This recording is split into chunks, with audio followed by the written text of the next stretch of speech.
Os militares apresentaram depois anticoncepcionais, camisinhas, como mostrando que o CRUSP era um lugar de libertinagem. É um absurdo. Tudo isso.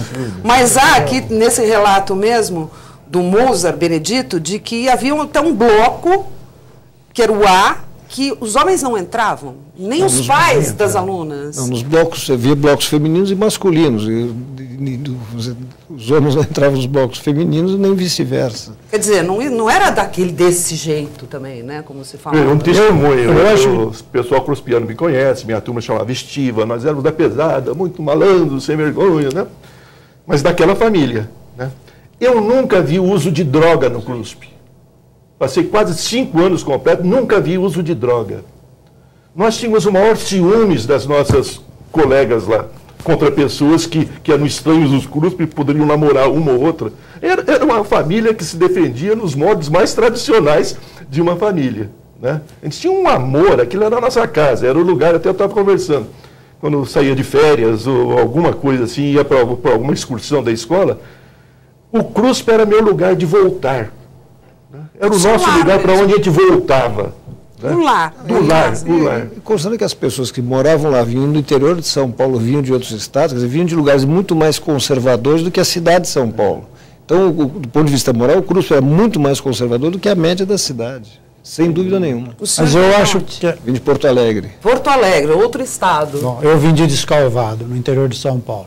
Mas eu acho que, ao mesmo tempo em que nós temos que enfatizar que não era um antro de prostituição, como a direita quis dar a visão posteriormente, eu acho importante dizer que as mulheres do CRUSP jogaram um papel importante no processo de libertação da mulher, que vivia um momento muito importante.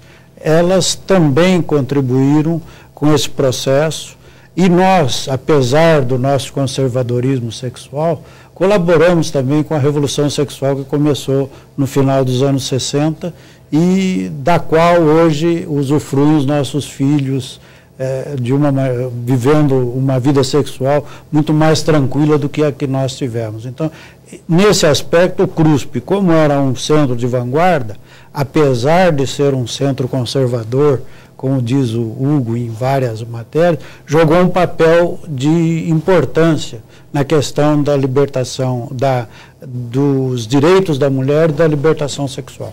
Mudança de valores sexual. Mesmo, sim. Né?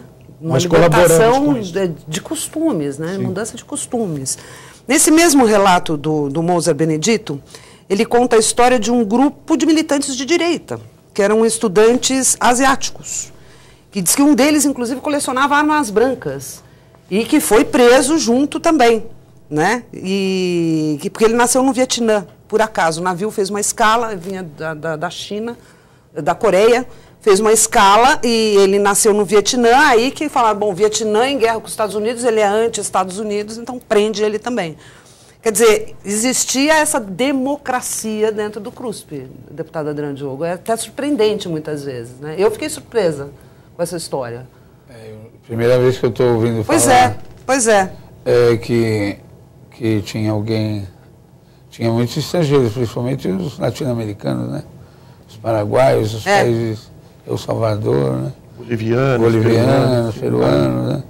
E a nossa escola de geologia tinha uma característica, que o Álvaro pode falar mais, que é uma escola que foi formada pela Petrobras. Então a Petrobras criou 5 escolas de geologia, 5 cursos, porque a geologia era da história natural. Então, por exemplo, como o Jarbas Passarinho tinha muita influência na época, tinha muito paraense lá na nossa escola. Bernardino, Lobão, vários paraenses. Então tinha uma diáspora de gente do Brasil todo. Eles moravam no CRUSP, não. Então isso era uma coisa muito interessante e a riqueza cultural. Agora, a coisa mais impressionante que tinha no CRUSP, por isso que eu acho que a inteligência é coletiva, que as pessoas que lá moraram, se a gente fizer um levantamento, uma lista, independente da política, todos eles se destacaram nos seus campos de atividade profissional. Impressionante. O Dr. Hugo Marques foi secretário de Estado, né? É interessante a gente destacar, né? Muita gente passou por lá, o Zé Dirceu passou por lá, o Aloysio Nunes Ferreira passou por lá, o Jorge Okubara, o jornalista articulista, passou por lá, Clóvis Carvalho passou por lá, secretário de governo do Kassab, Henrique Meirelles, presidente do Banco Central, passou por lá. Quer dizer, a história da democracia desse país passou pelo CRUSP.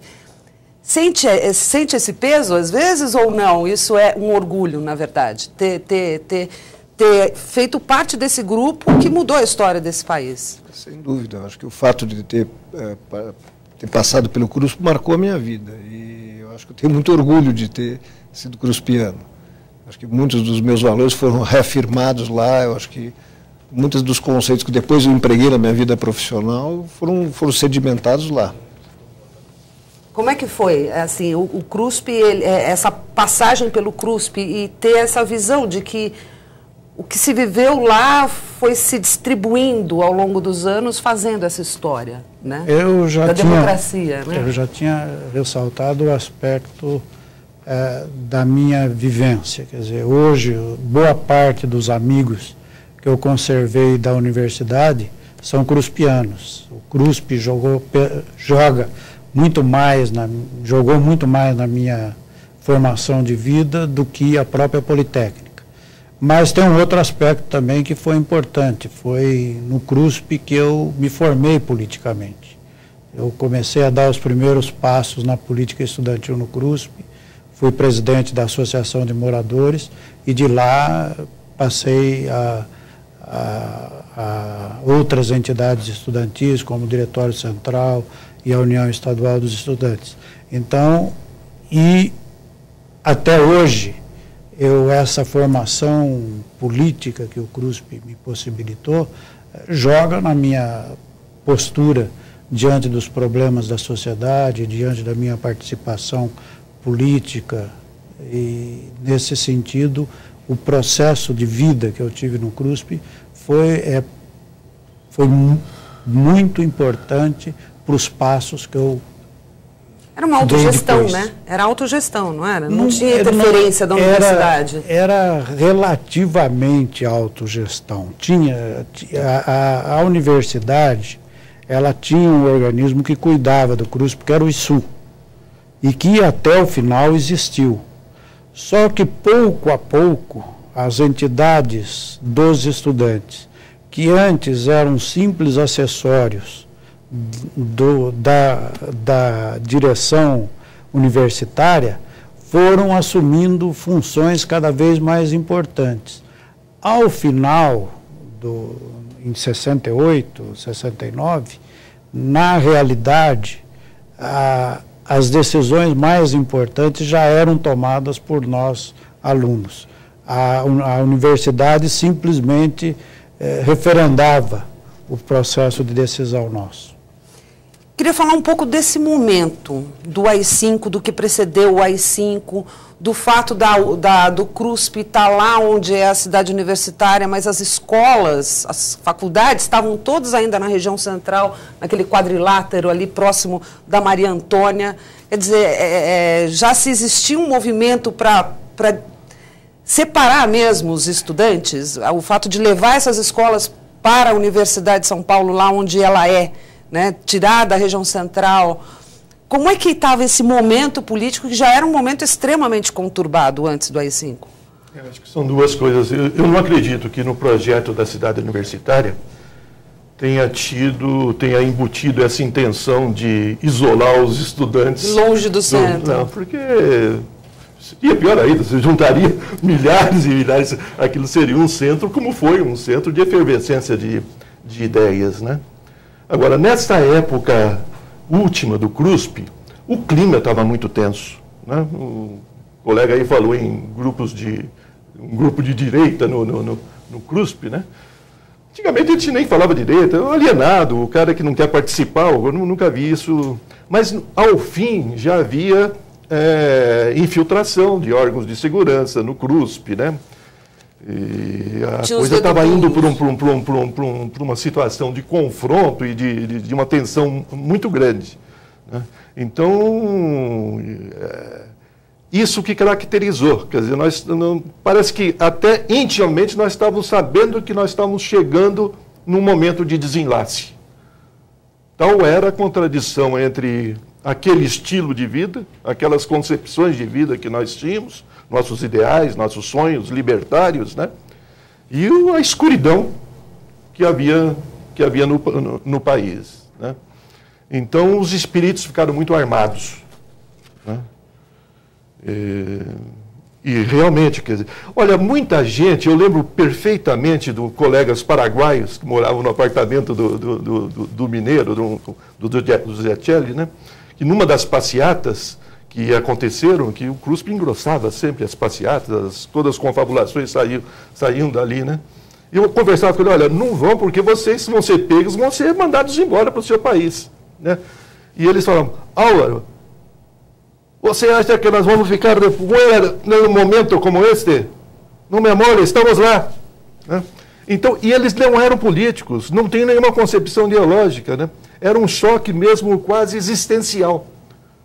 Uma grande parte dos moradores do CRUSP nunca teve envolvimento com organizações ilegais da esquerda. Muitos tiveram, né? Muitos de nós, infelizmente, morreram estupidamente, né?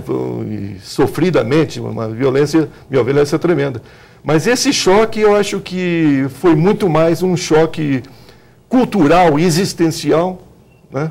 Do que nós representávamos dentro dessas concepções e o que o regime militar representava fora. Fala um pouco desse momento, deputado.